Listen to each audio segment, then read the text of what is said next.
करोड़ लोग बीमार हैं और इलाज के लिए एलोपैथी, होम्योपैथी, नेचुरोपैथी, आयुर्वेद सहारा लेते हैं। लेकिन उनमें से कुछ लोग ही इसमें अपना बीमारी को दूर करने में वो सफल होते हैं। ऐसा क्यों है?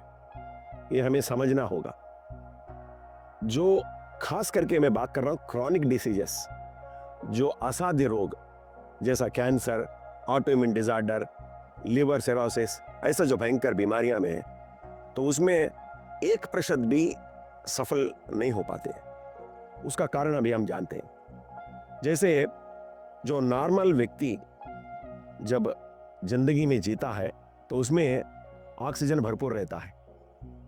1931 में डॉक्टर वोटो वारबर्ग ने कहा था, उन्होंने इजाद किया, उनको नोबेल प्राइज मिला इस बात पे, अगर किसी कोशिका को भी 35% से भी ऑक्सीजन कम हो जाता है, वो कैंसर कोशिका में बदल जाता है। इसका मतलब ये हुआ, ये जो जितने भी असाध्य रोग हैं उनमें से सबसे कारण ऑक्सीजन का कमी। तो उस ऑक्सीजन का कमी होने का कारण क्या है? तो जैसे हमारा जो सिस्टम है, बॉडी सिस्टम, नर्वस सिस्टम, और उसमें दो पे चलता है, एक पैरासिम्पैथेटिक और दूसरा सिंपैथेटिक।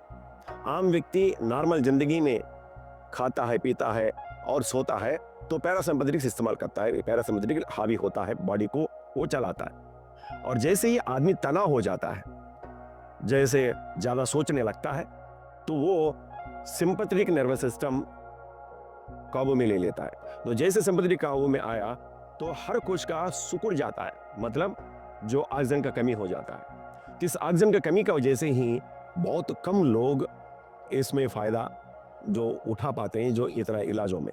तो कहने का मतलब है, कुल मिलाकर के हमारा शरीर के अंदर में कोशिकाओं में ऑक्सीजन का बढ़ाना है, तो इसके लिए इस शिविर में, जो प्रज्ञा वेलनेस रेसिडेंशियल शिविर में हम ये सिखाते हैं, तो पहला मेंटल एटीट्यूड को कैसा बदले, हमारा सोच को कैसा बदले, और हमारे अंदर में सेल्फ जो कॉन्फिडेंस है कैसा बढ़ाए। और इसी के लिए हम 2 क्रिया भी सिखाते हैं। नंबर 1 ओंकार साधना, दूसरा योग निद्रा। इसके साथ में हर रोज शाम को 1 घंटा इस पॉजिटिव एटीट्यूड के ऊपर हमारा सोच को कैसा बदले। ऐसा 9 दिन में व्यक्ति जो हार्मोनल मिसकम्युनिकेशन है, ऐसा जो भयंकर बीमारियां जो डॉक्टर्स हाथ खड़ा कर देते हैं और उनमें भी कामयाब पाते हैं।